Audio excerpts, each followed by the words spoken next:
A very warm welcome from the most stunning setting of almost any racing circuit in the world. This is the Fuji International Speedway, home to the second round of the 2023 Fanatec GT World Challenge Asia, powered by AWS. And it's also the opening round of the four-round Japan Cup. The stage is set and the scene could not be more stunning in this early summer day on the side slopes of Mount Fuji. The circuit is an absolute gem, and the atmosphere, I can say, down on the grid, it's really bubbling away. Many people down. They've been thronging here all day. The circuit itself, 4.5 kilometers, 16 turns knitted in to the passage around the foothills of Mount Fuji. It's the climb up from turn 10 to the end of the lap that's super technical, then that long main straight, great for overtaking into turn number 1. What a brilliant track. And we've got an amazing grid of cars down there, and so exciting. Look at the hubbub down on the grid. The fans been here from very early this morning to get a look at the cars. There's been a grid walk, there's been a pit walk, and the fans have absolutely lapped it up. And no wonder they have, because 40 cars, a record setting number for any round. But it's a fantastic season. We kicked off in Thailand at Chang International Circuit in Buriram in the middle of May. There it is, 12th and 14th to 14th of May. Then the 4 rounds that form the Japan Cup here at Fuji this weekend, 2 races at each of these rounds. Then Suzuka in July, followed immediately by the races at Motegi. Then Okayama International Circuit ends the Japan Cup run, but then the championship ends in the penultimate weekend of September at Sepang International Circuit in Malaysia. 12 races across 6 rounds. What a calendar. And of course, a driver that wins the Japan Cup could actually win outright, but that's across the 4 rounds in the middle of the championship. But at the top, it's Vutikon Thrafuvasak and Alessio Picariello. A second and the third place in the opening races in Thailand puts them 10 points clear ahead of Anthony Liu and Fabian Schiller, who shared victory in the second race. Fabian is not here this weekend. And then just 1 point behind, also in a Mercedes, 888 Racing with Prince Abu Bakr Ibrahim and Lucas Stoltz. Then 2 Chinese teams, R&B Racing and Phantom Pro Racing, very much towards the sharp end of the field. And in fact, it's the crew, Yuan and Lee, who'll be on pole position for this afternoon's race here at Fuji with a full 39 cars behind them. It's going to be very busy out on that run to turn 1. Very busy at the front of the grid, and Toyota really strong connections with this circuit, and they brought a fabulous array of historic and modern Toyota Supras to the front of the grid. Great to see behind a pair, yes, 2 Pagani Hiaras and the magnificent Bugatti closest to camera. Supercars very much coming a feature of the rounds held in Japan, and the paddock already chock full of them. Sunday will be even more so, but I'm so old, I remember driving some of those Supras as road test cars when they were brand new. But great to see sporting heritage and road car heritage here on view, and no country does it quite like Japan. But it was all about qualifying earlier this morning. We had 4 sessions, 2 for the GT4 fields and 2 for GT3, and the first of each of those defined the grid for this afternoon's opening race, and it certainly was very busy indeed, particularly in GT3 when we had 36 cars. Yes, 36 cars sharing the circuit. It was very crowded, but the weather was absolutely fabulous. We saw the top of Mount Fuji, always a good sign, and a Japanese team using its local knowledge and bringing one of the 12 manufacturers to the field. That's Bingo Racing, and Shinji Sakai was absolutely fabulous in that. Went quick early on and was still there at the end of qualifying. 9 on the screen, but 3 on the timing screens. Great job for him. Now Audi with Phantom Pro Racing were going better and better, and Kang Ling managed to slot into second place overall. It was about getting the heat in the tyres, working the traffic, and getting that quick lap in. Second fastest, very impressive for Kang Ling, but it was Liu Yi Hong Lee who would go to the top of the charts, and here he is for R&B Racing, one of their 2 Porsches. This, the metallic green car, managed to find clear air and absolutely exploited it to get that so important pole position for the first of the 2 races here at Fuji Speedway. And in GT4, less crowded, just 4 cars contesting that class, but the honours went, in fact, in both sessions to YZ Racing, BMW Team Studi. In the opening session, it was Masaki Kano, car number 50, who was neat and tidy and did exactly what was required to take GT4 pole. Well, conditions are set. It's going to be sunny. Don't know about tomorrow. This is the rainy season, but fans around the circuit are very impressive. But let's go down to Tom Hornsby to explain about the Japan Cup. Konnichiwa GT fans, welcome to historic Fuji Speedway for rounds 3 and 4 of this year's Fanatec GT World Challenge Asia, powered by AWS. And what a weekend it promises to be, thanks to a sellout entry and predictably unpredictable weather here in the foothills of Mount Fuji. 25 cars raced first time out in Thailand, but we've massively upped the ante by assembling a record 40-strong entry at Fuji. That's 6 more than our previous best and includes 36 GT3 cars, a joint record for any race in Japan. The class also features 12 manufacturers: Aston Martin, Audi, BMW, Corvette, Ferrari, Honda, Lamborghini, Lexus, McLaren, Mercedes-AMG, Nissan and Porsche. Not since 2018's Total 24 Hours of Spa has an SRO event featured such diversity. Those impressive numbers are largely thanks to the Fanatec Japan Cup, a championship within a championship for Japanese drivers who score points here, as well as at Suzuka, Motegi and Okayama.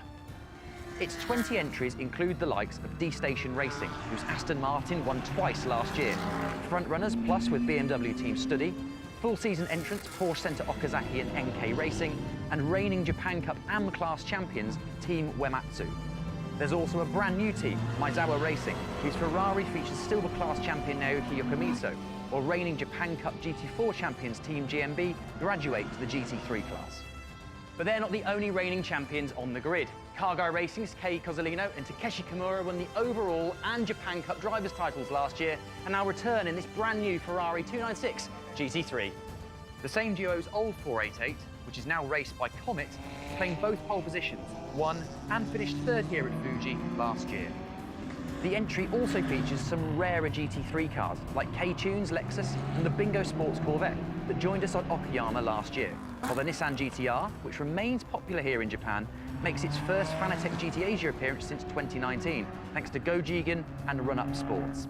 Overall championship points are also up for grabs, just as they were at Buriram, where 2 podiums helped Vutikornin for the Puvasak and Alessio Picarillo establish an early championship lead over Anthony Liu and Fabian Schiller. There's also a modest but competitive GT4 class at Fuji. GMB, GTO and CREF have all moved up to GT3, so expect the 2 silver AM entries of former champions BMW Team Study and reigning Japan Cup champions Akaland Racing to feature strongly. There's a second Toyota courtesy of K-Tunes, as well as a Porsche entered by Czech shop Kaimania.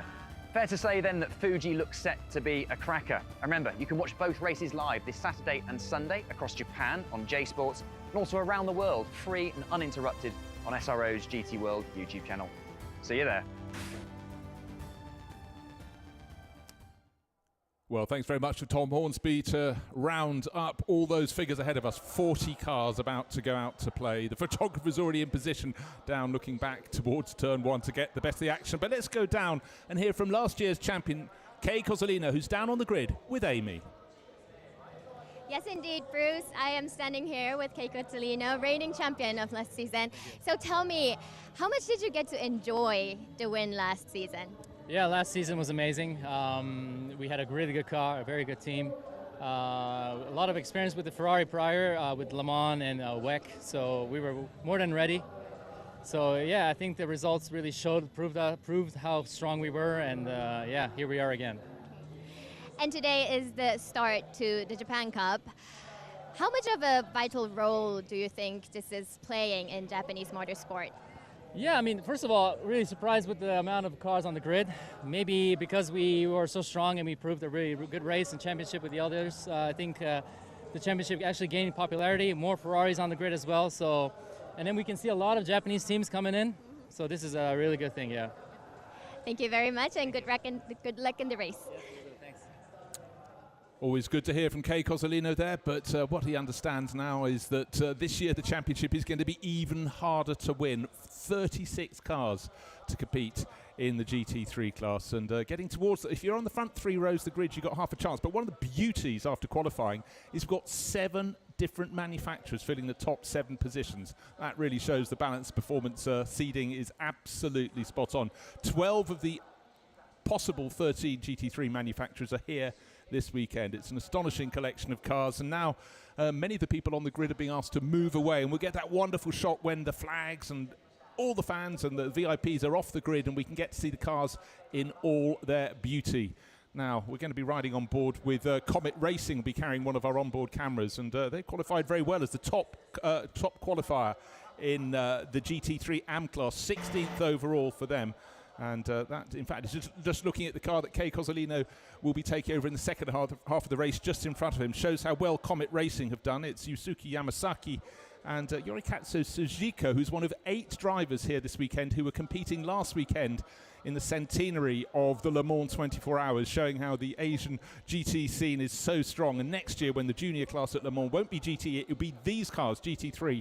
Expect even more to make that journey across. But by buying and taking over Cozzolino's championship-winning Car Guy Racing Ferrari from last year, you have to really fancy the chances for that Ferrari 488 GT3 in the AM class. We've got Silver, we've got Pro-Am, we've got AM, and we've got GT4. 3 McLarens this year. ABSA have been such strong supporters of the championship over a number of years now, always going well in their McLaren, and a Honda as well from KCMG. They're a little bit further down the grid than they might have liked, down around 29th and 30th, so towards the tail of GT3. But just to reiterate, 3 classes in GT3 spread across 36 cars, 12 manufacturers across those 36 cars, and then of course we've got a 13th manufacturer, if you will. That's Toyota with 2 of the GT4 grid. So it's a real fruit salad of cars and manufacturers. The sights and sounds, and most notably here in Asia for the Fanatec GT, it's the beautiful liveries on the car. No country in the world has more cartoons on the cars than the Japanese liveries. But here, let's take another look at the circuit. It's absolutely stunning. Sometimes you can't see very far at all because in the foothills you get a lot of rain and mist, but here we'll take the perfect weather conditions around all 16 turns of this circuit. A dip down from the start finish towards the first corner, then a very sharp dip down to turn 2, and the corners keep flowing after that. And then the uphill climb from turn 10 up to the start of the start finish straight in turn 16. Very, very technical. Expect overtaking into turn 10, possibly 11 as well. And most notably though, into turn 1. That is the key place to make a passing maneuver. So we'll see how the circuit experts have managed to use their skill to get to the front. But just to reiterate, 6 rounds of the championship, that's 12 races. The middle 4 in the championship, this is the first of those, form the Japan Cup for Japanese drivers, and that is why the numbers have grown and grown to this record field. Only once before have we had 36 GT3 cars on a grid in Japan. That was for the Suzuka 10 hours back in 2019. But just think about it, this year we started with 25 cars in Thailand. That was a good start. We lost some of those but gained a whole lot more. We were talking about Comet Racing, and Amy Izawa has caught up with Yorikatsu Sujiko, one of the other drivers who last weekend was at Le Mans. 辻子さん、先週末ルマンで戦ってで10位というね素晴らしい成績を残してこう日本に戻ってきて、9位でしたか、9位でしたね、もうさらに素晴らしいで帰ってきて、どういう気持ちですか？ルマンはどんなレースでしたか？初めましてで、もちろんですけど全てが初めてで夜も走りたくないし雨も走りたくないって話だったんですけど、それを避けたつもりが、天気予報のせいで、僕が夜と雨を経験してしまって、そこから始まったんで、なんとなくその気持ち的には一番辛いところを味わってからこうだんだんと楽になっていくっていうなんか、最後のスティントを経験させてもらって、とんでもないプレッシャーの中、ようやくなんとか無事に走り切れたなっていう。ちょっとそういういろいろ思い出が詰まったレースでしたね。はい。So he's talking about the experience he had in Le Mans last weekend. He really wanted to avoid the wet condition and the night session and everything, but somehow, in Le Mans you never know what happens, so he had to do those sessions. So that gave him a good, driving skills and everything. But really, the first time in Le Mans everything was new to him. It was like a crash course in the weekend, but he really enjoyed it. さあでここ、日本に戻ってきまして、昨シーズン鈴鹿でもね優勝されたりとかしてますが、今シーズンはいかがでしょう？優勝ありますか？去年から比べると台数も増えて、多分フルの台数だと思うんで、海外勢も増えて、もちろん強豪も増えて、でとはいえ僕たちも少しですがレベルアップはしているので、自分たちがどの位置にいるのかっていうのを確認するための多分開幕戦だと思うんで、それを見てから。ちょっと修正できるとか修正して上を目指したいなという感じですね。はい。ありがとうございます。今日のレース頑張ってください。So yeah, today is the start to the Japan Cup, and he doesn't know what to be expected. He will aim for a win this season as well, because he did have a win last season in Suzuka, but today will set everything, a baseline, and then he will see further. So we wish him all the best luck in the race. Arigatou gozaimasu. Thank you very much, Amy. And some news just coming through that car 87, which in qualifying took pole position in the hands of Liu Yi, that was R&B Racing, will be starting 6th. And you ask for why, and that is because he has a 5-place grid penalty that he earned down in the opening round in Thailand. So that means promotion to the front row will be the Audi from Phantom Pro Racing. It's one of the 2 aquamarine Audis from that Chinese team. Everyone else steps up a little bit, and for Liu Yi, he'll have to see what he can do in the metallic green R&B Racing Porsche. There it is in the middle of your shot, just turning into the hairpin. Car number 87. So let's see if Liu Yi's got the pace to catch up. Now, the race. Each of the races in the sprint series are 1 hour long. The window opens just before the halfway point in this race, and drivers can choose whether they do a long first stint before handing over to their teammate, or a short one. And then, of course, if something has happened out on the track, they could do accordingly. Number 19, unfortunately, that qualified really well, very well indeed. In fact, it was 5th fastest, promoted to 4th. But as we can see, Mineshi Okura's efforts are coming to naught, because it's going to be starting from the pit lane if it's lucky.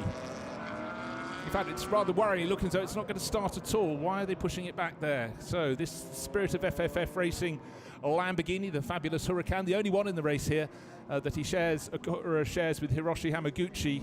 Looks well, let's hope it gets a start. Let's hope they can get it out there, but they haven't got much time to get it towards pit exit. Sounds though it might be starting, or looks though it might be starting just a little bit late, because here is the field snaking its way up the climb from turn 10, working their way up the slope towards Nets corner, which is this one here. The final corner effectively turns 14 and 15 that feed into this corner, which is the start of turn 16, which brings them round to the front of the grid. So Kang Ling will be starting from pole position after the demotion of the R&B Racing Porsche back down to 6th. Everybody else steps up 1.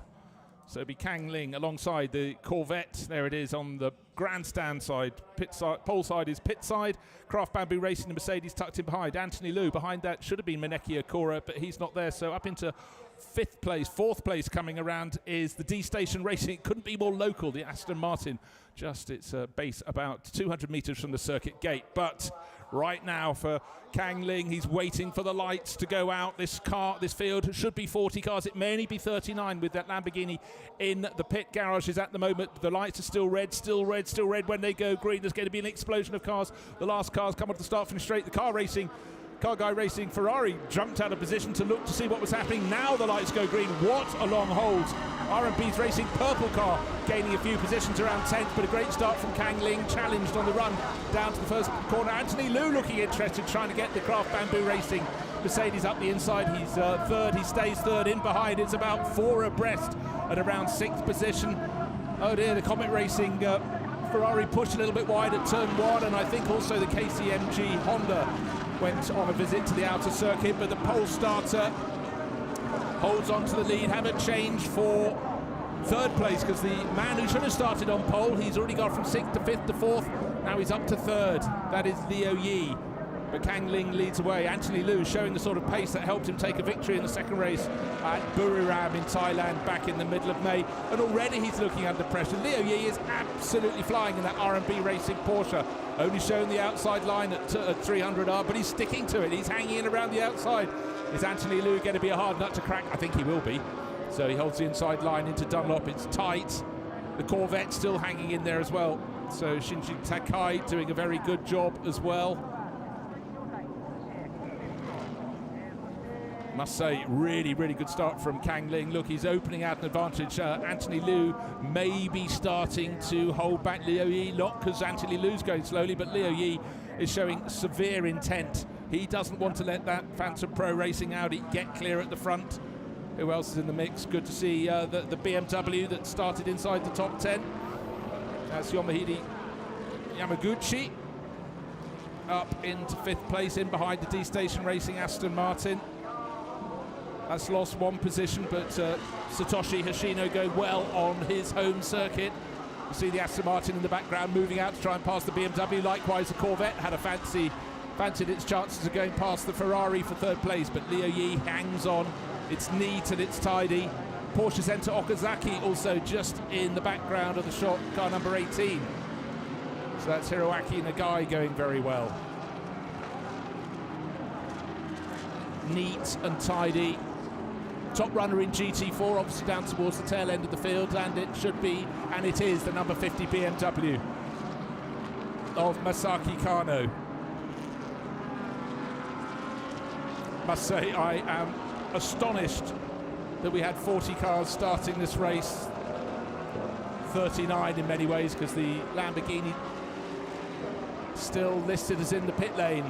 And the car that's had problem is the number 77, which is dropping down the order a little bit at the tail of the field. That's the second Kraft Bambi Racing Mercedes, Jeffrey Lee. But up front, it's fearsome racing. And as long as Anthony Liu stays in second place, Phantom Pro Racing will be saying thank you very much indeed. Because that means that that aquamarine, or turquoise if you prefer, Phantom Pro Racing Audi can make good its escape. Two-driver race. Way off. Oh, already got a penalty coming up. Car number 55 gets a drive-through penalty. That's the team Uematsu McLaren, the only car in the field that actually has one driver doing both parts of the race. But for Tadeo Uematsu, that will drop him down the order. 2 laps on the board. It's a 1.5 second lead for Kang Ling. Anthony Liu hanging on in second place, pushed hard. Oh dear, someone's taken to damage. That's Kref Motorsports stepping up from GT4. Unfortunate start there from Yuko Suzuki. You can see the liner of his wheel arch. That's the front wheel arch is lying behind the car. The nose of the car is tattered. This was a car that last time around was, well, he's already dropped down the timing order there. Let's take a look. Well, the 992 Porsche had a spin. Was sitting, I have a feeling someone just came and collected it in a bright blue car. Wait for it. And for the 992 Absolute Racing's Bao Jinlong, nothing he could do. Don't forget, that was a car that started nearer the front end of the field. Bao Jinlong starting in 14th place and hit by a car that started a whole lot further back. Just looking the front right-hand corner from a driver's point of view, slightly loose, but most of the damage was on the car that was actually moving at the time of contact, which was the McLaren that's definitely come off the worst. So unlucky there for Kref Motorsport. Oh, and another spinner. Oh dear, they're going around a bit. They were so good on the opening lap, but since then the LM Corsa Ferrari's had a rotation and needs another one to get in the right angle of attack all over again. That is at the hairpin, turn 6. But leading the race, Kang Ling looking very happy indeed. 1.5 seconds clear. And what's happened in the last lap or so is Anthony Liu's settled in his stride. He's starting to go off after the leader and in turn drop Liu Yi from third place. And looking at the number 17 McLaren limping in, but definitely the punch out of the final corner onto the start-finish straight looks the greater from the Ferrari. Sorry, from the Mercedes as it chases after our race-leading Audi. So the Kref Yuko Suzuki driven McLaren in front-end damage.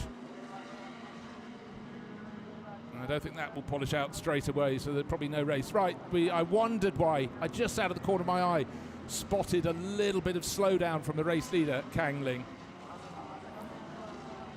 And so for them, who else is anyone else coming in with damage?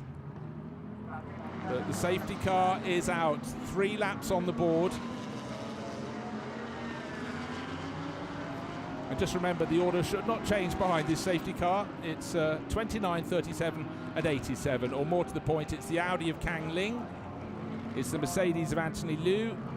And it's Liu Yi, who would have been on pole position but for a 5-place grid penalty. But let's take a look at the replay. 992 sitting sideways in the track. Very unfortunate place to be. Pretty much everyone missed Jinlong Bao until, unfortunately, into the corner came Kref Motorsport McLaren with Yuko Suzuki at the wheel, and there was contact. But the contact affected the McLaren rather more, unfortunately, for Suzuki. So that's back in the pit lane. And I presume the safety car is while the debris is cleared up at the exit of turn 6, just in the middle of the track there. You can see at the hairpin a little bit of something sharp. Don't want anyone to pick up that, particularly the thought of someone getting a puncture going down the start straight here. That would be rather concerning indeed. So absolutely the right course of action to get out, clear the debris from the circuit. It may not be much, but they need it out of the way. And for Kang Ling, of course, he's got to judge how he's going to manage the restart. Anthony Liu cannot overtake after the safety car lights go out, and that withdraws into the pit lane. Kang Ling in the lead of the race, and the Phantom Pro Racing Audi will control the restart. He cannot be passed before the start-finish line, but he wants to make sure he anticipates it. Right, this is the view on board the Car Guy Racing Ferrari car number 1. And for Takeshi Kimura, he lost a bit of ground at the start of the race. He's down in 21st position. In fact, he lost 7 positions. There's always someone that will lose out in that sort out. We saw a couple of cars going wide at the opening corner on lap 1, running over the tarmac on the outside of the circuit at between turn 1, down the descent, and it really is a descent into turn 2. So for all the drivers, any sort of timing disadvantage they had can close up. You can get right onto the tail of the front. So any gap that will say 1.5 seconds can get it down to half a second, slightly less, but it's all about anticipation with a capital A, and that's what's going to be going through the mind of Kang Ling, sitting in the lead of the race behind the safety car, and likewise Anthony Liu behind him in the Craft Bamboo Racing Mercedes. What a season he is having with that win from the second race at Chang International Circuit at Buriram last time around. This weekend, though, he's not showing with Fabian Schiller, but he's got the reigning Intercontinental GT Challenge champion, Danny Juncadea, to take over for the second half of the race. Right, in Pro-Am, the leading runner is that driver in second place, Anthony Liu. Whereas the front-running car is an all-silver lineup, which is Kang Ling in 29, who's leading the race. He'll hand over to Cao Qi. And the top runner in Pro-Am, as I said, is Anthony Liu. The top runner in Am, it's car number 7. It's Comet Racing. And that's Yamasaki who's leading the class, and we heard from his teammate down on the grid. That's Yorikatsu Sujiko who'll take over from Yosuke Yamasaki. So at least one more lap behind the safety car. The field crosses the start-finish line, but what a great array of cars. Audi, from Mercedes, from Porsche, from Corvette, and then in behind car number 5 is next in line. That's a BMW. So 5 different makes, 6 different makes with the Aston Martin of D-Station Racing and Satoshi Hoshino tucked in behind. And the first repeat manufacturer is Porsche with R&B Racing's second car. I could see it make a very good start. It's the metallic purple car just turning into turn 1 that works so well. But let's go down to the pit lane, because Amy's got news of the FFF Lamborghini that went nowhere. Amy. Hamaguchi-san, unfortunate start for you. You couldn't make it to the grid. Can you tell us what happened? Yeah, our clutch just died, and it's pity that we had a good qualifying with Mineki, and we couldn't even start the race. So just about luck, I guess. It wasn't something you had in qualifying or something. It just happened like that. No, it just happened like this. We didn't expect this. Very unfortunate, but let's hope for tomorrow that you can be on grid. All right, thanks. Thank you very much. Back to you, Bruce. Thank you, Amy, and it really was bad luck, because Spirit of FF Racing had Mineki had qualified so well, 5th fastest, but that was 4th place on the grid, and in a field with 36 GT3 cars, this record number. That was a phenomenal job, and for that to just expire before they got a chance to show their skill, that is huge frustration. So Hiroshi Hamaguchi staying cool and calm, that's the experience you gain. Some days it just doesn't come to you, but it was looking so good for Spirit of FF.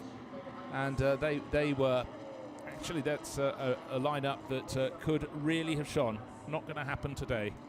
In fact, I've just noticed they were the leading GT3 AM car, up in 5th overall. I was thinking it was the Comet Racing Ferrari further back. Well, what an array of cars. The Corvette running around in 4th place in that line of cars. The BMW M4 GT3, the Aston Martin Vantage tucked in behind. Another Porsche, that's the second of the R&B Racing Porsches in that metallic purple race livery. The one that's easiest to pick out along with Car Guy Racing's Ferrari is the bright orange Porsche, car number 18, always in the full orange colours of Porsche Center Okazaki. It's Hiroaki Nagai at the wheel of that. So all these drivers fancy their chances. They're hanging back. The safety car will be in this lap. So it's up to Anthony Liu to not let Kang Ling escape. It's up to Kang Ling to try and make good his escape. And who's there to pounce if neither of them get it right? It's Liu Yi. Right, the pace is being wound up out of turn 14, into 15, into 16 they go. And already the anticipation is very, very good indeed from Kang Ling. Anthony Liu tries to give chase, is giving chase. Liu Yi is going well, and the Corvette behind them absolutely flying in the hands of Takai, Shinji Takai going very well, but Kang Ling did exactly what he needed to do. Didn't want to be overhauled. Anthony Liu knew it was a good chance, but he's kept pretty close. He's close enough to get a little bit of a slipstream. Talking of slipstream, you can see how it drew in Liu Yi, and he's having a look down the inside. That's very bold. I thought he'd had enough, didn't have quite enough in hand to make a move coming further back down the field. One of the Climax Racing Mercedes gaining ground, but Anthony Liu did just enough to hold off the attack from Liu Yi. I thought Liu Yi had done just enough to go down the inside between turn 1 and 2, but Anthony Liu is not the sort of driver who moves over, and look what a great line he had through 100R. That's turns 5 and 6, front nose the car washing out a little bit there, so Anthony Liu really, really pushing faster than his Mercedes wants to go. Of course, running behind the safety car, the heat in the tyres dropped away. Anthony Liu cutting the corner at 300R. He is leaving no stone unturned in his attack. He thinks this is his moment. But what does Kang Ling do? Says, if you want to come by, I'm only giving you the outside line. But in turn, he made a bit of a loose entry himself into Dunlop, braking as late as he dared to keep Liu off his tail. The front three covered by just about nothing. Fantastic scrapping, and of course there are still a further 32 GT3 cars in behind them, almost line astern at this restart after the withdrawal of the safety car.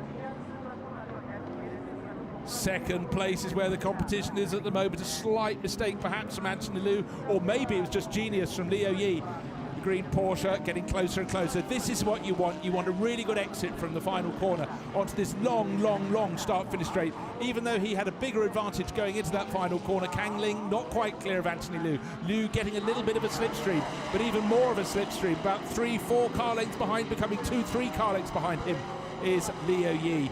And the Corvette, Shinji Takai, is enjoying the action and watching in a grandstand seat from 4th place.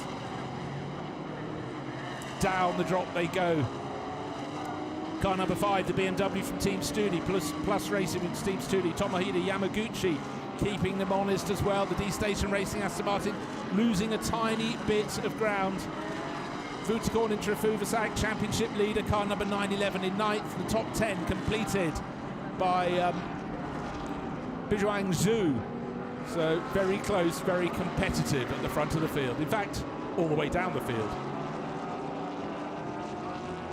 Every time I think Kang Ling has made good his escape, Anthony Liu in the yellow and red Craft Bamboo Racing Mercedes just piles the pressure on. Dunlop curve, such a tricky corner, feeds turn 10 immediately into turn 11. Now the Mercedes was better on the entrance, carried maybe a bit too much speed, and the Audi in the lead of the race was a little more gentle on approach, but had the better cornering speed. He managed to get the power down sooner to go from right to left. Transitioning up the hill they go. And I really actually fancy the fastest car in this group is Liu Yi in 3rd position for R&B Racing, but he can't find a way by Anthony Liu, and Anthony Liu is busy indeed looking up ahead of him. Little bit of a gap this time around, back to 4th place. Shinji Takai falling back. We're talking about only about a 1/10 of a second. Top 3 cars after 6 laps covered by, wait for it, last time around it was 8/10 of a second. This time 1.1. New fastest lap of the race, Kang Ling. So deceptive as he got onto the start-finish straight. Now a challenge for 4th place. No, not quite serious enough. Yamaguchi in the number 5 Team Studi BMW tucks back in behind Bingo Racing's Corvette, but they've dropped the 6th place challenger because Satoshi Hoshino in that black and green Aston Martin just falling back a little bit and being pushed in turn by the number 4 R&B Racing Wei-Lu driven Porsche. Now riding on board with the car in 4th place, Shinji Takai in the Bingo Corvette, the Callaway Corvette, doing what he needs to do. Shinji Takai against Yamaguchi in the black and red BMW, keeping him very honest indeed. top 5 positions, top 6 positions, 6 different manufacturers. This is why GT racing is popular the world over. People all have their favourite cars, their favourite drivers, even their favourite teams. But here, just that diversity is phenomenal. Shinji Sakai showing great form in that Bingo Racing Corvette. Absolutely rumbles around, and he's got a more than useful teammate in Akira Aida, who's been Super GT champion quite a while back now. 2002, what an accolade. So a really good support driver, not a support driver at all, just simply the number 2 driver. Kang Ling leading for Phantom Pro Racing, Chinese team, Chinese driver, stretching his legs down the main straight. Anthony Liu, Chinese driver as well, in second place for Craft Bamboo Racing. This is the view for Kang Ling. Turn 1, down the drop to turn 2. Let's ride on board for a moment with 29 that leads the race. Turn 3 looks quite an easy corner, but the curves on the outside come up on you. Look, cut the inside, then suddenly the curves are upon you. Got to get the car across the left-hand side of the circuit to 100R, the 100 radius corner. 2 corners in one. There was the first apex, there was the second, and here, as viewed from the outside, Kang Ling pressing on through the hairpin in that natural amphitheatre, as seen from the back of the paddock.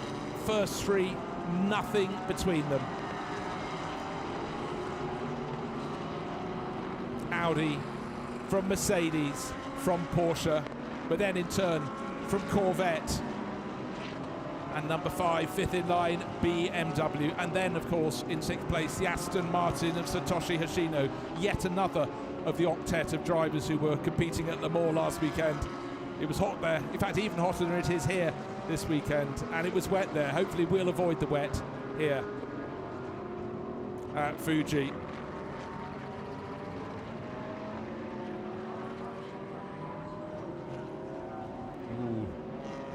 It's interesting how the drivers take that final corner. Now let's take a look at the car that's leading the GT4 class. Car number 50, 32nd position overall, Masaki Kano. And he's got quite a tidy advantage in the class of 3.6 seconds. Would be slightly more, but don't forget we had the safety car period that bunched up any early advantage, negated that. But Masaki Kano pressing on. It looks neat, it looks tidy. And obviously BMW Team Studi running the car for YZ Racing really know what they're doing as they present cars in this class, and in the top class also with a car that's 5th overall. But our race leader Kang Ling, 0.9 seconds clear last time around. First part of this lap, Anthony Liu closed in a little bit, waiting to see what happened in the second part of the lap, getting up to the second timing interval fairly soon. But I'd say this looks more like it for Kang Ling. Look how much wider the Mercedes and the Porsche go, which means they carry the same speed into the corner, but they then compromise for the next corner. This corner, 300R, that is why the advantage for our race leader Kang Ling extends over Anthony Liu. Just seems at this stage in the race, the Audi R8 LMS has always been such a well-balanced car.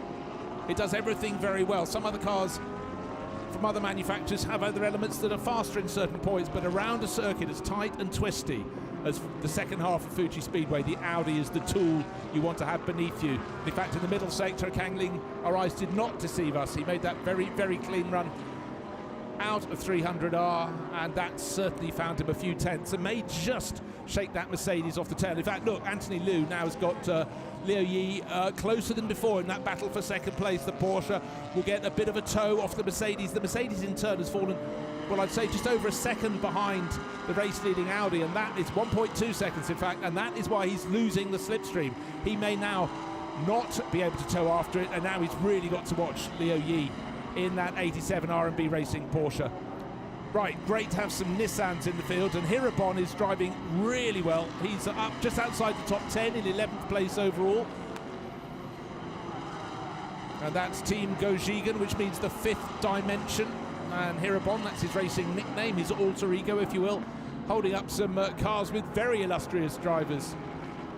And the 88, one of the 2 Mercedes from 888 JMR, that's the one with Prince Abu Bakr Ibrahim on board, who started the season with victory in the opening race, shared with Lucas Stoltz at the Buriram or the Chang International Circuit, to give it its full name, in Buriram. But right now he's got no answer to the pace of Hirabon, and Hirabon is showing his local knowledge to good effect here, and certainly for the fans in the grandstand and around the circuit. They're loving having one of their long time favourite cars, the Nissan Nismo GTR. Prince Abu Bakr Ibrahim, he's got plenty of company behind, but he's trying to keep his eyes in that 88 Mercedes on the tail of the Team Gojigan Nissan, being pushed hard through the twisters. Up the climb they come.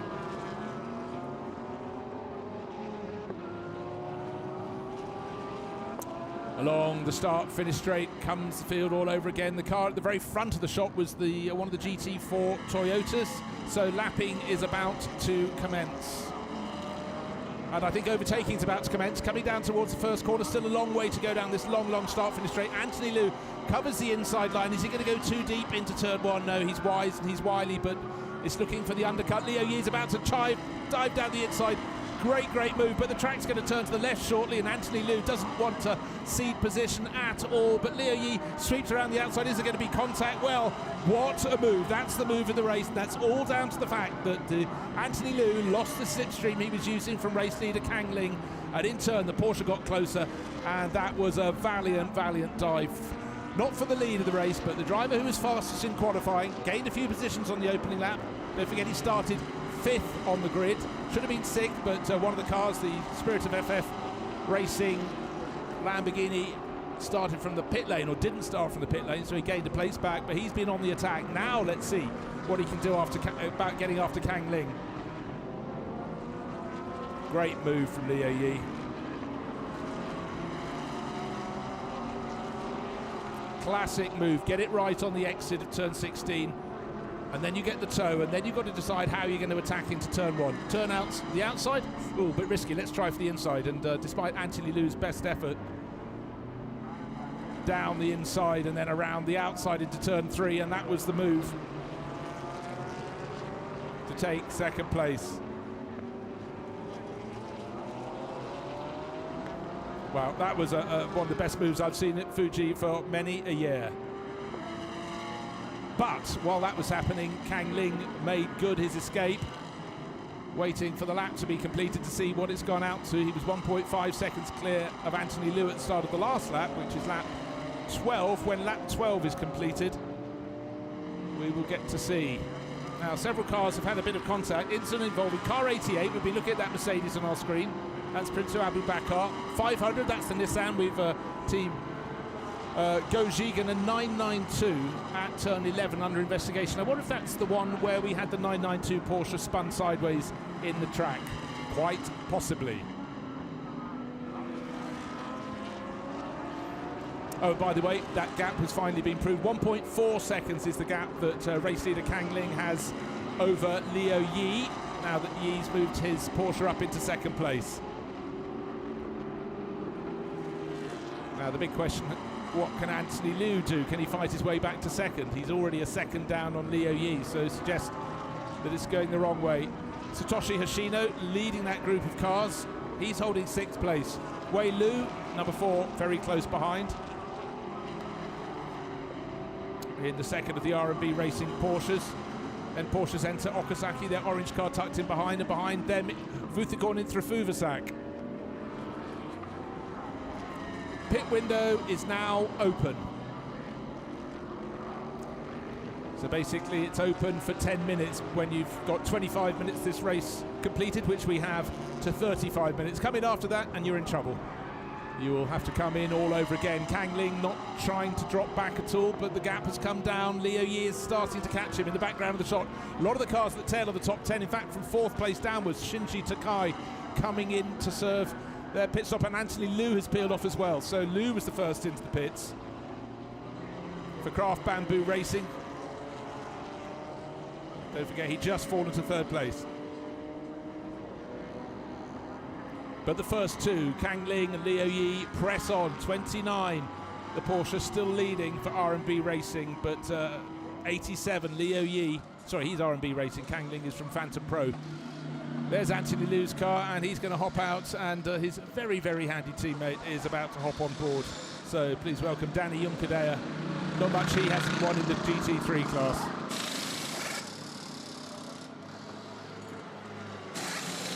There is a response from Kang Ling around the first part of this lap because the pressure's coming on from behind. Liu Yi, Hong Li, there's D-Station Racing. Aston Martin, Satoshi Hashino carries his seat insert out of the way.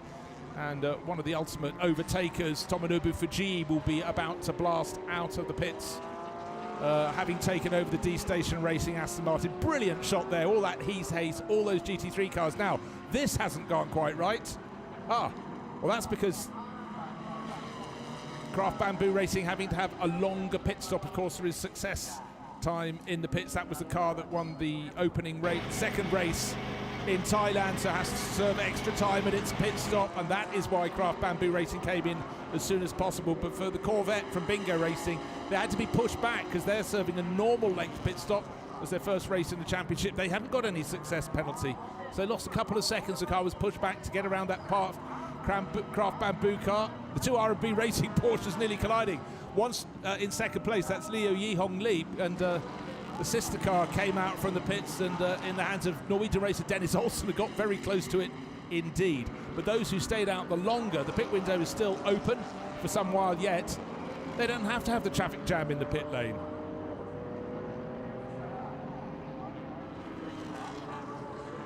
They will get a clear pit lane, but there is a minimum pit stop time, and success penalty does lead to the longer pit stops.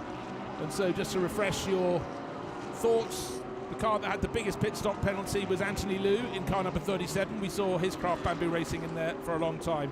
Jeffrey Lee and Maxi Gutz, their car will also be serving a longer than normal pit stop. And the car that came third, which is Vutikon Intrafuvasax and Alessio Picariello, they're the championship leader. They also have a time penalty to be added to make a longer pit stop for them. But if they don't finish in the top three in this race, they won't have the penalty next time around. It's one of these sort of movable, not a feast, movable pains, if you will, but it's a feature of the championship. But Kang Ling pressing on, 1.2 seconds clear. He's doing a very, very impressive job. He's worked the traffic well. He's got 4 cars between him and the car that's giving chase. They've yet to pit. The dark green Porsche just at the back of the shot, just out of the shot actually, probably needs to come in very soon because the traffic hasn't worked in his favour at all.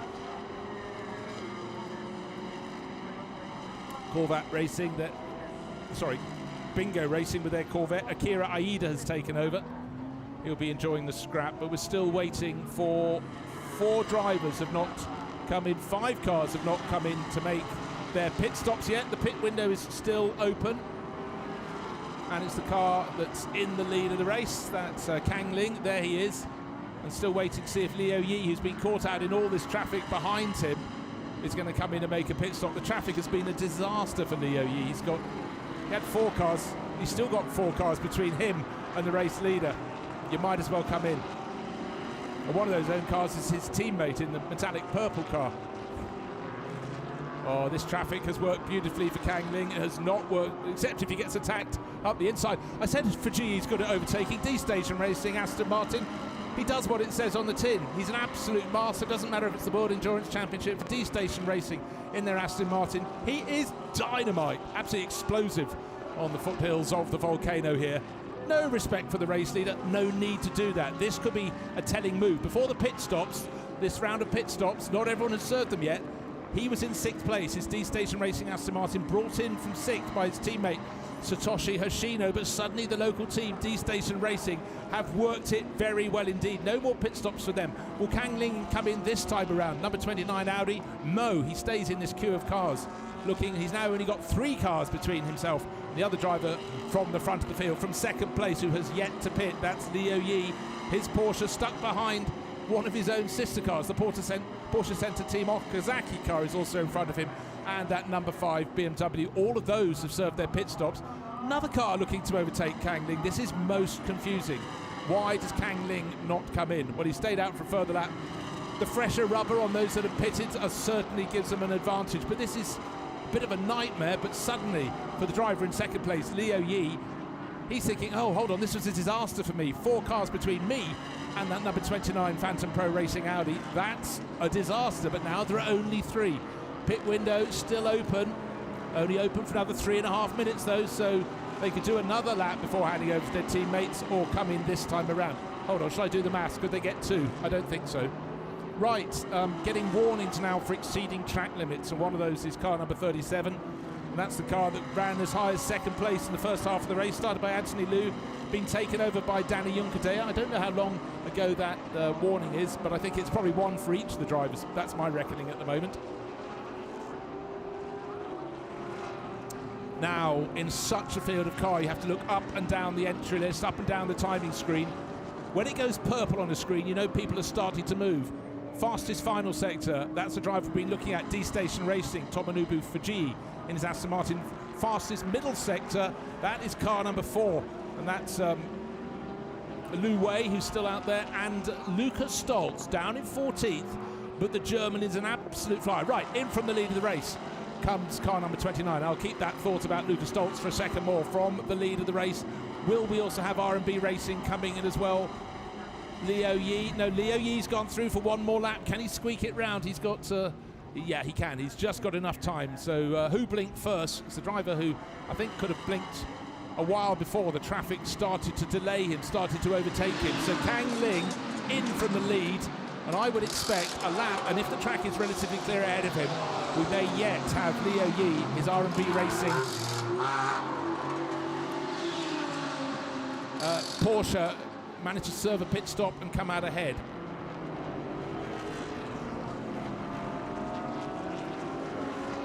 Look out for the black and green Aston Martin, going very, very well indeed. Car number 47 listed as 6th overall. I think after the pit stops have finally been served, he'll be up to about 4th, and the pace that Tomonobu Fuji is putting in is very, very impressive indeed. I think we might have a transponder problem on the number 4 R&B Racing Porsche. There it is, metallic purple in the background. Dennis Olsen should have taken that over from Wei Lu, and he's the driver who is really getting a move on at the moment. So this is another car that could feature, but Leo Yi, the metallic green and red Porsche, still leading this race, will have to come in this time around, or the pit window will close upon him, and that would turn the race from potential triumph to absolute disaster. Feeding off to the right, expect the race leader to pull in. The Mercedes behind may not realise this. He's trying to grab the slipstream. Surely the Porsche will go in. Let's hope the Mercedes peels off. Yes, it does. As it goes into the pits, though, the number 29 Audi is out, but has to get round the best part of 90% of the lap to be in front when the 87 comes back out. One of the McLarens in the background there sitting in the pits. I think that's the AWS Motorsports version. So that was one of the last cars to stop as well. Vital half a lap coming up for the number 29 Fanatec Pro Racing Audi. Cao Chi pressing on now. Let's ride with Cao. Just mentioned him taking over the car that led the first stage of the race. He's got to get in the swing very quickly indeed. What do I see in front of him? I see a Corvette. Therefore, it's been a better run for Bingo Racing. They were 4th before the pit stops. Now with the Corvette handed over from the start driver. That was Shinji Takai. Akira Aida's doing a great job. Could he be the effective leader of this race? We'll know for sure in about half a lap, because it's really where the 87 Porsche that was, don't forget, delayed for several laps before it was the last car to pit. Where will they be together? Well, the D-Station Racing Aston Martin all over the tail of the 29 Fanatec Pro Audi that led the first stage of the race. So this is an incredible gaggle of cars, and coming through, Dennis Olsen has already picked off Cao Chi, so the purple Porsche gains the position. Is this going to be 1, 2, 3, 4, 5, 6? Well, let's find out. Corvette's up ahead, so they could only ever be 2, 3, 4, but where is the R&B Racing Porsche going to be when this gaggle of cars tries to sort out who is heading towards, first of all, the podium for the top 3, or indeed outright victory? 24 minutes remain. The pit window has been closed. And there comes, oh, well, there's our answer. Looks like the Bingo Corvette is into the lead of the race, just in front of the 87 Porsche as it comes out of the pit. So what a stint by Shinji Takai, but clearly Akira Aida's got a massive move on. This would be a huge story in GT racing. All these marks competing together. Look, coming up the inside now of Cao Chi. Oh, very, very tight indeed. The BMW in the background looking very, very busy in the hands of Seiji Ara. Wow, what a race. I thought it was going to be good with 36 cars in GT3, 4 in GT4. But right now, this is an amazing scrap. Well, full marks to Bingo Racing. That's a phenomenal pair of drives there. And Satoshi Hashino handed over to Tomonobu Fuji. He fancies going past R&B Racing, but down at turn 10 it's not happening. But Fuji just such a master craftsman at overtaking. But he's made a slight mistake, and Dennis Olsen is saying thank you very, very much indeed. No, not going around the outside there. What a scrap here. This is for second, third and fourth. The Corvette not only in front but making good its escape. Well, this is phenomenal.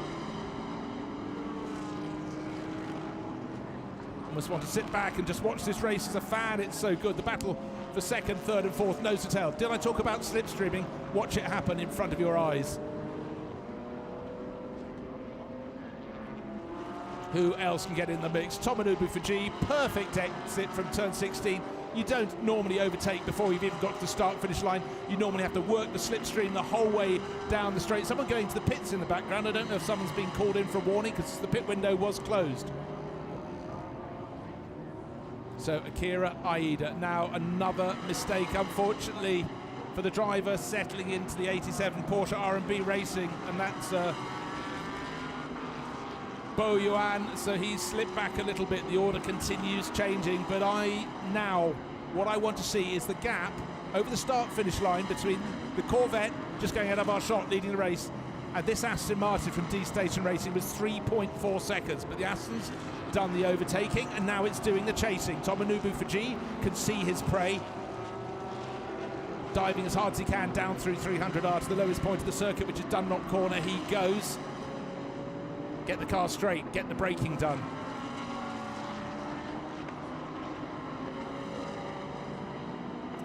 Not only is this the record grid of cars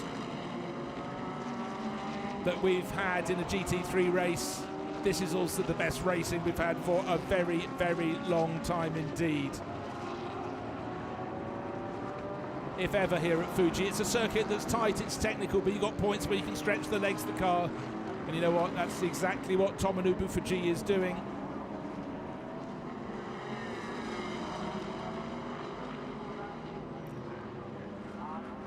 Aston Martin just breaking the toe to Dennis Olsen. Gap was 3.4 seconds. It's 2.8 seconds. It's coming down.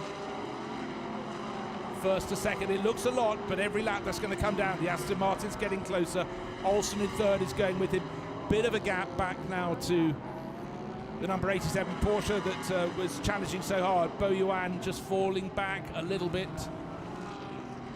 Dennis Lind starting to make progress. That's the Climax Racing Mercedes that was started by Zhu Bizhuang. And then the field stretches out behind. The local fans will be delighted. The number 500 Nismo Nissan is very much in the mix there. Except that's a slight deception. Well, the first stint of the race was phenomenal, but let's go down and hear off the first part of the race from the driver who started the car that leads, Shinji Takai, as 87 goes for a spin.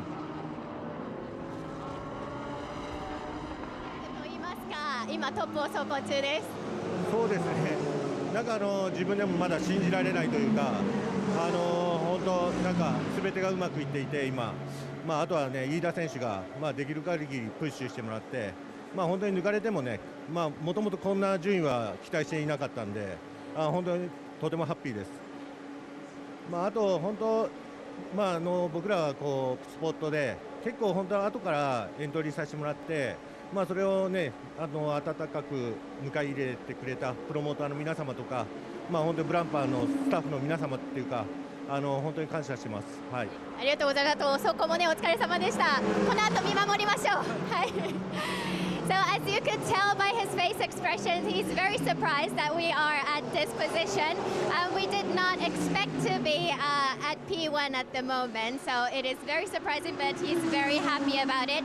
He is also grateful to this whole season because, you know, starting with the Japan Cup and having this, you know, place in the pits is very, very very, very fortunate for them. So he's very thankful to SRO. And yeah, he said he will keep his fingers crossed that Ida-san will do his best, and we'll see what happens in the next few minutes. Back to you, Bruce. Thank you, Amy. It's always a surprise when you get a car at the front you didn't expect, but certainly Bingo Racing qualified very well indeed. Third fastest, became second on the grid with the number 87 R&B Porsche being demoted 5 positions. It's lost even more now because just had a spin. That Porsche is crabbing its way back. And what could have been a whole handful for points for Liu Yi and Wambo, unfortunately, will be coming to nothing. But the battle for second place is where the real fireworks are. Tomonobu Fuji, the D-Station Racing Aston Martin, being pushed so hard by Dennis Olsen. They've opened up a bit of a gap where the 87 car should be. Now up into 4th place becomes the Great Dane, Dennis Lind, pushing as hard as he can. So he's in a Mercedes as wow, Dennis Olsen is just working his Pirellis so hard. He's brilliant through that final corner. This is great news. They're getting closer to the race leader. A contact there between the two cars side on side. It looks as though Dennis Olsen had done enough, but the D-Station Racing Aston Martin had to come back on the track. It was as R&B sister car limps it smokily into the pits in the background. All hopes for the Chinese team rest on the shoulders now of Dennis Olsen, and he's doing everything in his power to pass Tomonobu Fuji. One car between them and the race leader, Akira Aida, and it's the Akiland Racing Toyota Supra running in GT4 class, so they should be about 10 seconds a lap faster, and it's got to stay out of the way. Does a really good job, so congratulations there. Good use of the mirrors there, Ryuhei Sakaguchi. And just for your reference, he is running second in GT4, but quite a distance down from the BMW that leads that class. I love it when a driver such as Shinji Takai is so modest to say we're surprised to find ourselves at the front. I wouldn't have picked Bingo to be even in the top 10. They outperformed themselves to my eye in qualifying, but again, it's about having something different at the front of the field. One person who's determined there will be something different at the front of the field will be someone who's trying to put a Porsche there, who'll be Dennis Olsen. Akira Aida, 2.8 seconds to good. And as long as this battle for second place rages, and it is fierce, with every lap, what have we got left? 16 minutes left. It's looking better for a surprise win for Bingo Racing here at Fuji. Dennis Lind is now coming into the background of the shot in that battle for second place. Here is the class leader in GT4, very comfortable for the number 50, and that's Manabu Orido. Great experience for him across many years of racing, but he's all on his own. No one else in the shot, like he's gone back to qualifying all over again. So for Orido, driver who's 55 years old, putting on a superb performance here, neat and tidy, doing exactly what the doctor ordered. Still looking for those cameo rolls. Still the best lap in the race set by the driver down in 18th place, Lucas Stoltz, but not helping him much. Because his 888 Mercedes rather further down than he would have wanted. He took it over just before half distance, but hasn't been able to make the progress.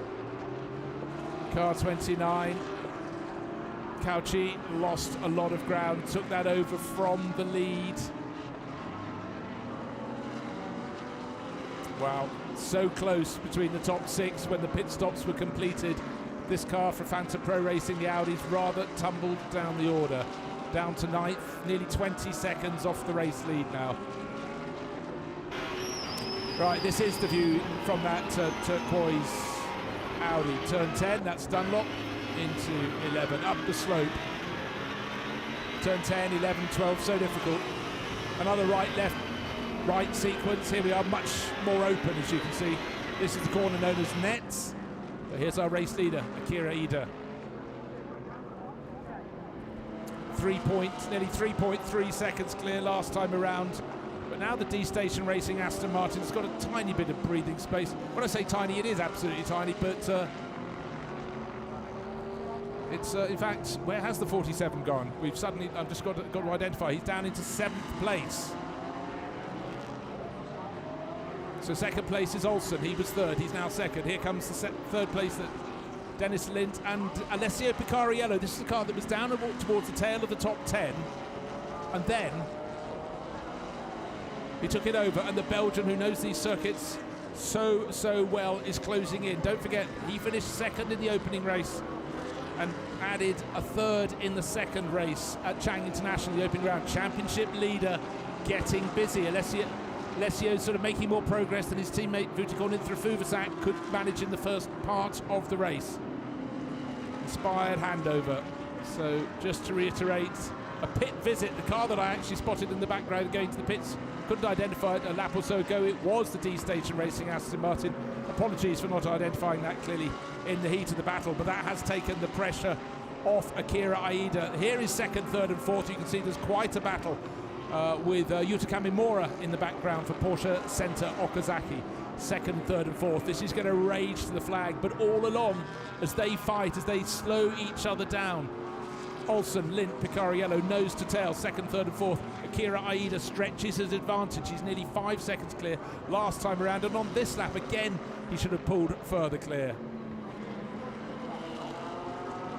And out of the corner of my eye, just up at the top of the right-hand corner of the screen, I spotted a yellow and red flash. Yeah, I can see it just further back down the start-finish straight.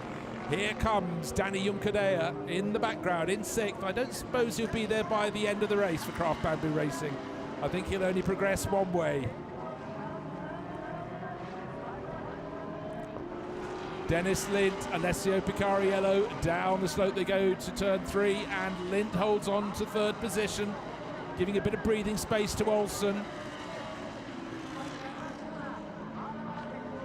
What a scrap. All these different manufacturers, Porsche, Mercedes, Porsche, actually Mercedes. So only 2 manufacturers representing these 5 positions.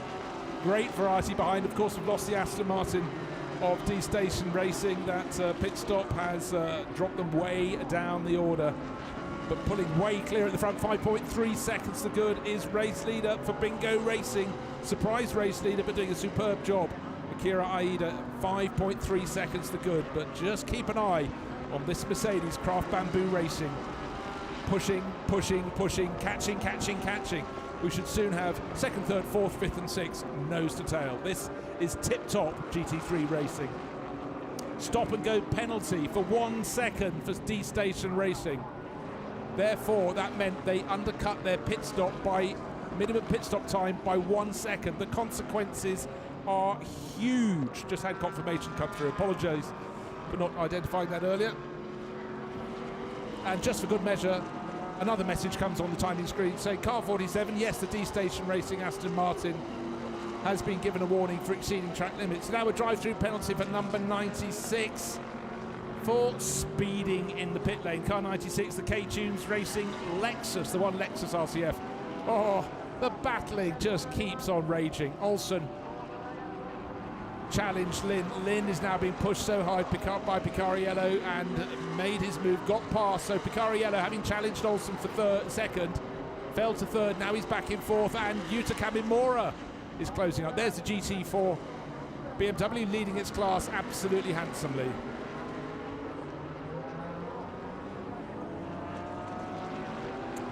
So for D-Station Racing with the Aston Martin, 18th is the position they've fallen to.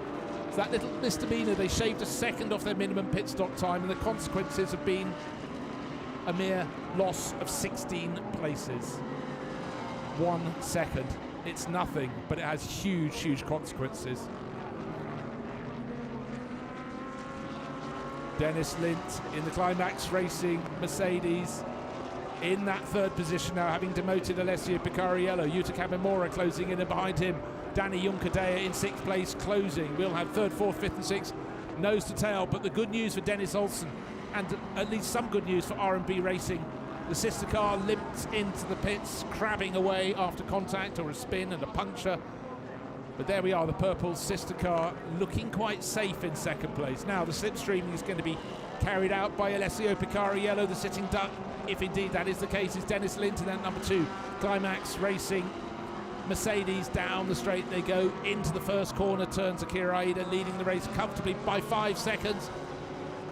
Dennis Lint covers the inside, covers it, but he'll go deep into turn 1. Between 1 and 2, will the Mercedes have to give to the Porsche? Of course it will, but will he still stay there when they get to the next corner where the track turns not to the right but the left? He only offers the outside to Picariello. Picariello keeps his foot in and gets the move done. Great move. Gains a position back, but Dennis Lind is going to try and hold on all the way around the outside at 100R. That is absolutely epic move. And Yuta Kamimura is suddenly on the scene. 2x2 through the hairpin. That's not what that corner is made for, but Picariello is just refusing to back out. What a great move from him. So he's had some fabulous racing. But look, Dennis Lind doesn't know when he's beaten. Is he beaten yet? I don't think so. At this point, has to see. Don't want to lose those little splitters on the front wing, but that was a great move by Picariello. Championship leader. Looks like he's going to be popping some good points in the bag here. Moves up to third overall. Don't forget, though, when we get to tomorrow's race, the first 3 positions get success penalties, which is extra. Will delay them. They'll have extra time at their pit stop tomorrow. Let's not talk about tomorrow. Let's think of today. Who is heading to victory? Well, with 7.5 minutes remaining and a 5-second advantage, Bingo Racing with their Corvette came in not as a novelty, but a fancied novelty, are doing a supreme job. This battle. Third place, the 911 AAS Motorsport Porsche. Alessio Picariello worked so hard to take the position from Climax Racing's Dennis Lind. Yuta Kamimura tucked in behind. And in turn, he has got the Craft Bamboo, number 37 Mercedes, Danny Juncadella getting closer and closer. And a car we've hardly discussed. It's been creeping up in the background. It's Phantom Pro Racing, and it's another Flying Dane. It's Mikkel Mack up into 7th place, catching the lot of them. What great scrapping. Oh, dearie me, the K-Tunes Racing GT4 Toyota Supra almost had nowhere to go as they approached turn 3, but he managed to find some traction on the outside. This battle for 3rd, 4th, 5th and 6th came roaring through. Now a lot of the front runners, in fact all the cars in the field, will have to be paying attention to their warnings for exceeding track limits. Not long to go now, but you can start to run out of warnings. Warnings turn into penalties, but Akira Aida just so consistent. The chasing Dennis Olsen is slightly faster. The next group of cars, Picariello, Lind, Kamimura, Juncadella, all holding each up just that little bit, so they're not quite as fast as Olsen. Olsen's the fastest driver in the race, but I don't suppose he's going to find 5 seconds to get onto the tail of Akira Aida in the remaining 6 minutes of this race. There is the view of the top 6 cars onto the start-finish straight. In the background was Kawabata in the number 500 Team Gojigen Nissan GTR, but that is a lap in arrears. Great to have it here, but a car that Callaway developed so much for GT. Here it is, the Bingo Racing C7R Akira Aida, flooring it, coming up to turn number 3. No one immediately close to him. 4.9, nearly 5 seconds clear. I'm sure he can counter everything that's going to come his way from Dennis Olsen. The one thing that's not quite sorted is 3rd place as yet. Alessio Picariello in 3rd. The number 2 Mercedes from Climax Racing in 4th, but he's under a lot of pressure from the orange Porsche of Yuta Kamimura. And in the background, having caught the group, but then sort of running out of pace behind him, is Danny Juncadella for Craft Bamboo Racing in the red and yellow Mercedes. Hot work out there on the circuit.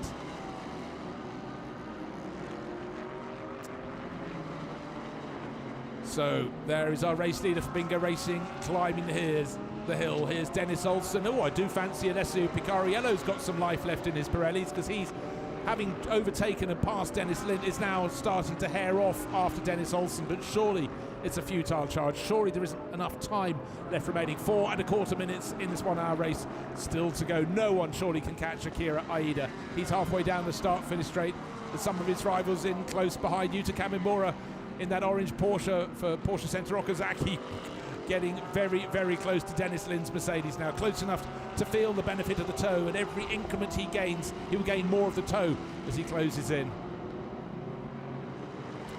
Looking down the field, you expect silver lineups to be ahead of the Pro-Ams, but Pro-Am lineups are filling the top 15 positions before the number 29, the Audi that led the early part of the race, before coming into the pits and being handed over from Kang Ling to Cao Chi. It hasn't quite worked. That's top a Silver Cup runner in 16th position. In fact, in time, I'm sure that's about to be picked off by some of those closing onto its tail. Oh, the tail of Dennis Lind's Mercedes getting really loose. Hanging on. Don't have to keep much life for much longer in these tyres. Use them to the absolute maximum.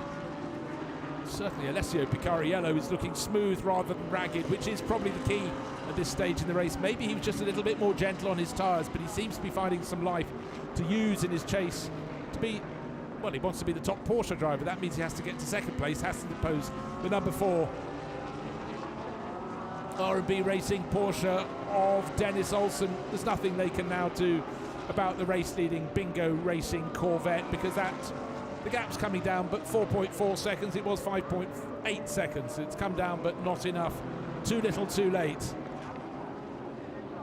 Now, our champion, haven't seen too much of him.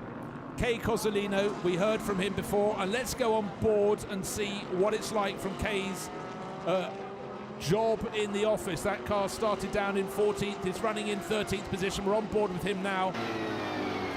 He's trying to catch on to Reid Harker, climbing up the slope, but the Kiwi Porsche driver still in front. This brand new 296 GT3 Ferrari could yet gain another position. And in turn, they're very, very close to the next car up the line, which is the treble 5 Piti Birimbakti driven Maezawa Ferrari. This is the battle for second place. Nothing they can do about the race leader, because the time has nearly run down to nothing at all. Second place isn't settled yet, but where around this lap of the circuit could a move be made? Through the hairpin they go. It's still the purple Porsche in that second place, and surely Alessio Picariello has run out of time. Should be one further lap after this one feels. But Alessio Picariello will not stop. Turn 10, getting very close to the tail of Dennis Olsen, but Olsen looking pretty comfortable there, but he's got to just make not one slip up. And all along, the laps are being counted down at Bingo Racing. You can be sure that Shinji Takai has had a very nervous 35 minutes since he got out of the car, handed it over, and that was the car that was in front when the pit stops were over. Trying to dive up the inside. Maezawa Racing Ferrari was just where Dennis Olsen wanted to go. He had to go wide, and Picariello, well, you take your luck. And second place has become third. I thought he'd run out of time, but still time for one further lap. About to start the last lap, and Alessio Picariello trying to tell the car in front, keep out of my way. I've just managed to work my way up from 5th to 4th to 3rd and now to 2nd. But look, the toe is being gained by Dennis Olsen. They go round the back of that McLaren, go to the outside. He's done exactly the right thing. The driver of car number 55, that's Timu Uematsu. Tadeo Uematsu keeps out of the way and down into the first corner, turn 1 for the final time. Oh, what a move by Alessio Picariello. This has been a race of great moves. Any further changes behind? Yes, Yuta Kamimura has suddenly fallen down the order. Has he picked up a penalty? Just waiting to look, but he's fallen out of what should have been 5th position. He was fighting with Dennis Lind, something untoward. That means Danny Junkadea's up to 5th. So much happening. Yeah, Kamimura has entered the pits and come out again. Just going to see why he got... Was it a penalty? Was it a puncture? Certainly these tyres will be on their last legs. All drivers trying to take the absolute maximum out of their rubber. And at this point, it really looks though Dennis Olsen has done just that. They're fighting for second place. There's Alessio Picariello. But the 9 on the screen is not the position. That's the car number. It's Bingo Racing. The Corvette, started by Shinji Takai, is going to come through to take victory. Just the final corner to go for this elaborately liveried Callaway C7R Corvette out of the final corner for the last time for a famous win here on home ground in Japan. The opening round of the opening race of the opening round of the Japan Cup will go the way of the number 9 Corvette. There'll be delight at Bingo Racing. Picariello will come home in second place. The red and white Porsche flashing its headlights. Dennis Olsen will just hold on to 3rd place. Dennis Lind 4th, Danny Junkadea, and the fast rising Mikkel Mack will come through. The leading AM driver is car number 3. It's that'll be coming home in the lead of that class, or will it? Just the last lap to go for them.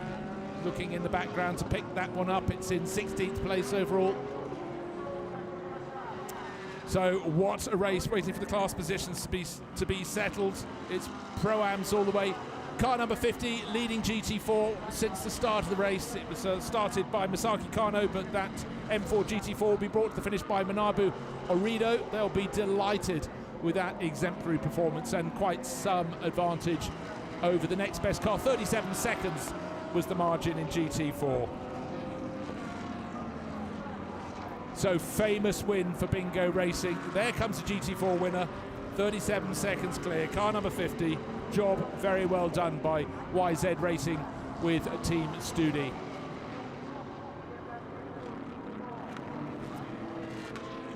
So many incidents in that race, some fabulous overtaking manoeuvres, and just to reiterate, a late race pit stop drop due to Kamimura right down the order to 15th place from outside the top 5. But Bingo Racing, the car looks great, sounds even better, and being brought home, very different pace and sound as they come in slowly.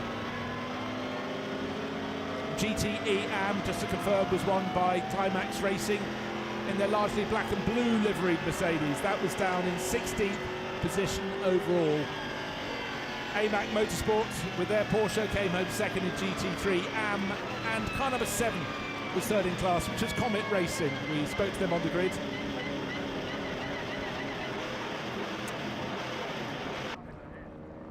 So Bingo Racing are bringing it in,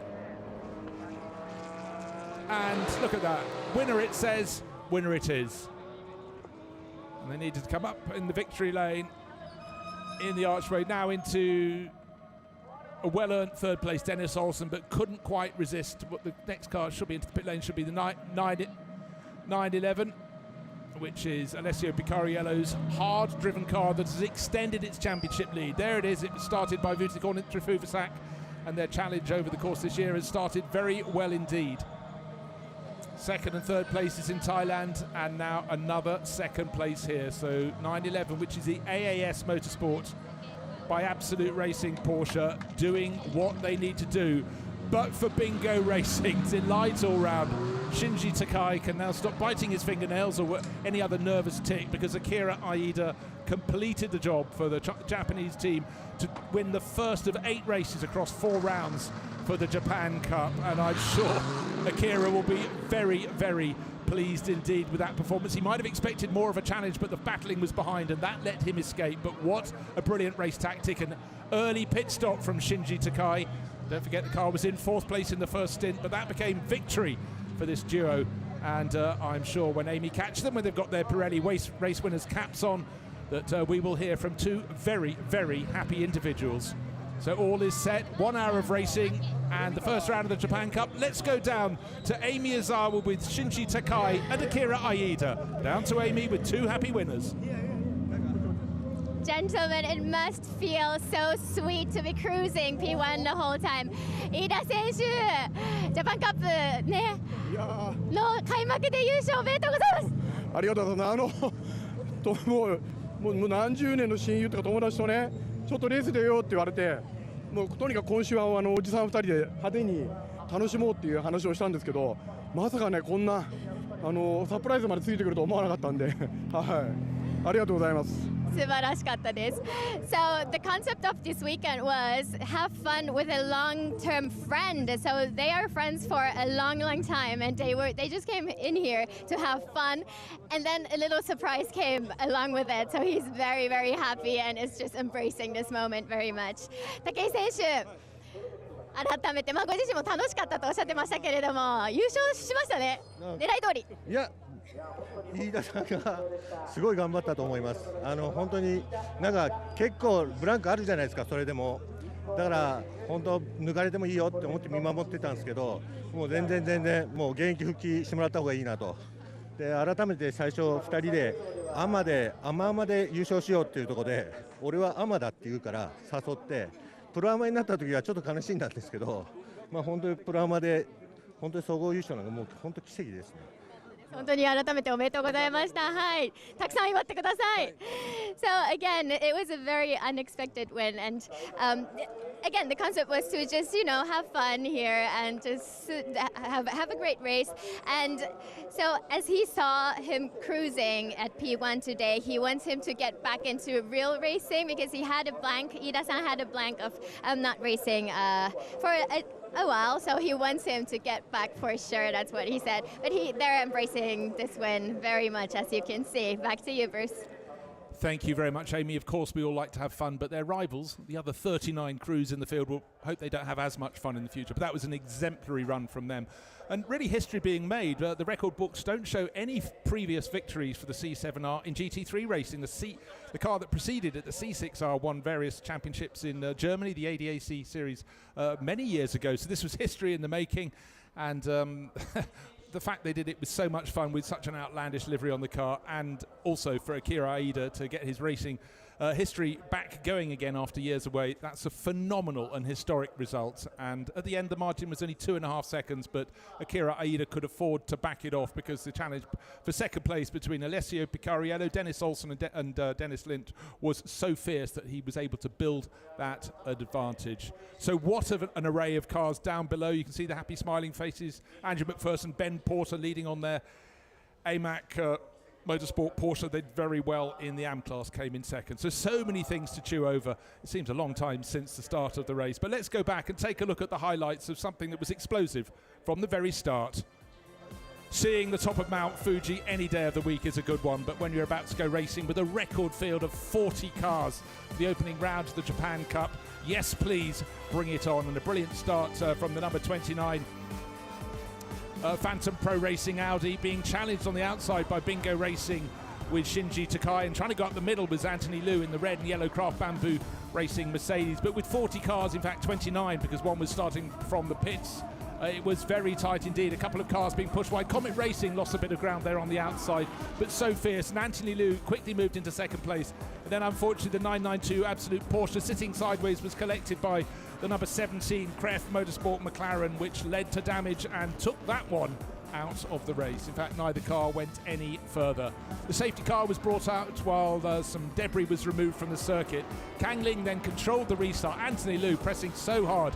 And then all along, the car that qualified on pole but had a 5-place grid penalty driven by Liu Yi, R&B Racing Porsche, got closer and closer. It was about the question of the timing of the pit stops. Absolutely on the marks for Phantom Pro Racing. Still, others had to serve their pit stops. And one of the last to come in was 87, Liu Yi.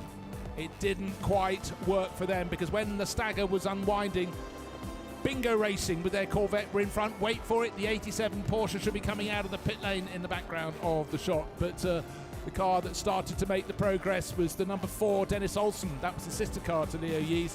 And then Alessio Picariello started to make the moves, fighting so hard in his red and white Porsche alongside Dennis Lind, who really was resisting like an absolute Viking for Climax Racing in his Mercedes. Yuta Kamimura got very close in the orange Porsche behind, but Bingo Racing were taking it all the way through to the flag. The two friends, Shinji Takai, who started, and Akira Aida, who brought it home at the end. What a wonderful sight. They came here to race for fun and only went and took the biggest trophy of the lot, the winner's trophy. Top in Pro-Am for good measure for Bingo Racing with their venerable Corvette. What a famous day.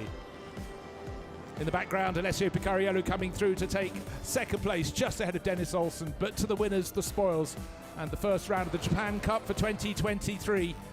An integral part of Fanatec GT Asia. Well, it was all about Bingo Racing. What a surprise.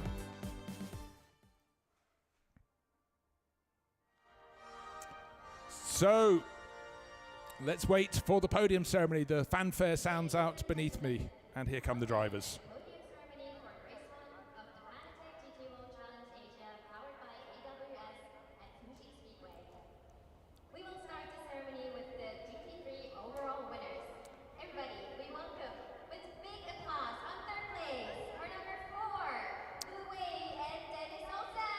So as the drivers are called out for third place overall, Lu Wei, and behind him we have Dennis Olsen. What a fierce run for them. So nearly a top 2 position, but a podium is a real fillip to their season. Now two drivers who are no stranger to the podium.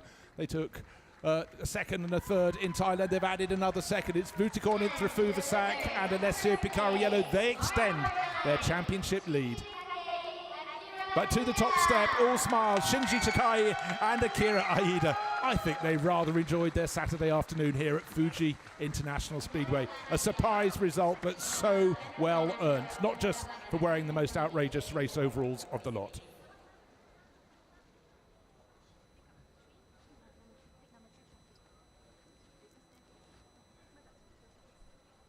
So basking in this glorious summer sunshine as the trophies are presented by Masaki Nawa, General Manager of the Mutara Manufacturing Company. That's to the crew in third place. So good result there for R&B Racing. That's a Porsche crew. That's a Porsche crew in second place. AAS Motorsport, run by Absolute Racing. Vutikon in through Fuvasak, and the driver closer to us, Alessio Picariello. Championship leaders. And the biggest trophies, the golden trophies, to our race winners, Shinji Takai and an absolutely delighted Akira Aida.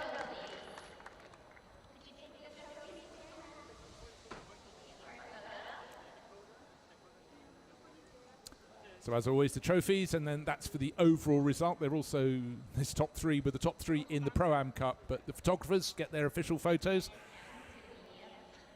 And you can see it's been a warm day here, not as humid as it sometimes can be. This is the rainy season at Fuji, but the weather's been very kind. Any day where from the outset you can see the top of Mount Fuji is a good day, and any day when you get racing as good and competitive as it has been here with this record field at Fuji International Speedway, well, you know what? That deserves the uncorking of the champagne. Another race tomorrow where, of course, the drivers who start today will get to be doing the second stint tomorrow. Driver 1 becomes driver 2 and vice versa. But what a start to the Japan Cup for 2023. We didn't expect a Corvette to win, but it did so absolutely handsomely with a really well-balanced pair of drivers there. Pro-Am victors, overall victors, Bingo Racing, Shinji Takai and Akira Aida. Chink chink to them.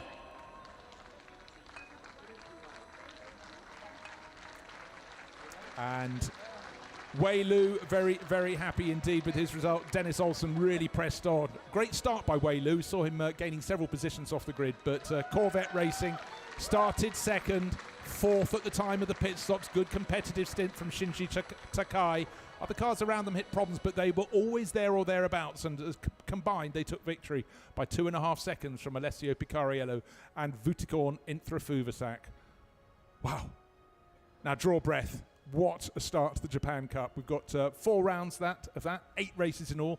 2 here at Fuji, then 2 at Suzuka, 2 at Motegi, and that will conclude at Okayama, the former TI circuit. And then the final round of Fanatec GT Asia will be in Malaysia, the circuit which we normally start our year at Sepang. So plenty more to celebrate. But this record field of cars absolutely produced the goods. So now we've had the overall and Pro-Am trophies combined, their podiums provide, and now Comet Racing, we heard from them on the grid, and they've come third in class. That's Yusuke Yamasaki and Yorikatsu Sujiko for Comet Racing. AMAC Motorsport, that's taking the champagne, that's Ben Porter, your champagne's on the other side. And the taller figure of Andrew McPherson, they're checking the wiring. But top place in the AM class, well deserved.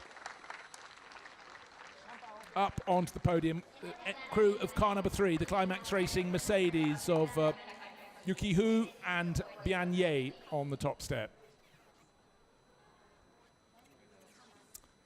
And just reference the top car in GT3 AM on the top step. They were 16th overall, second car in class, which was the AMAC Motorsport. Porsche was 23rd, just 1 position ahead of the Comet Racing Ferrari, which was the championship-winning car last year, of course. The 488 Ferrari is now being superseded by, well, the team they bought from has taken over a 296, the new lower, sleeker-looking car, and I'm sure those will filter down across the championship in the years to come. But right here, right now, it's Climax Racing, the Mercedes duo, up on the top step.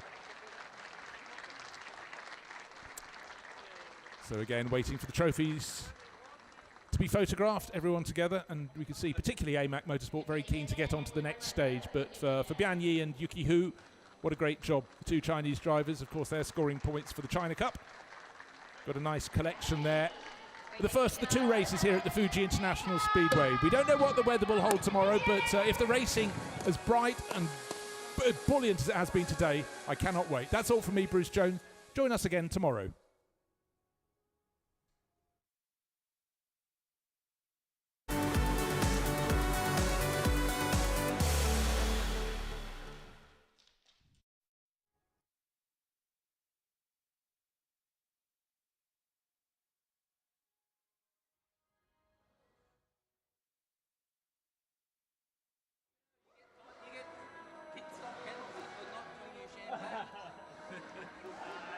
Relegation, then you came in last. I keep to the mechanic, but tomorrow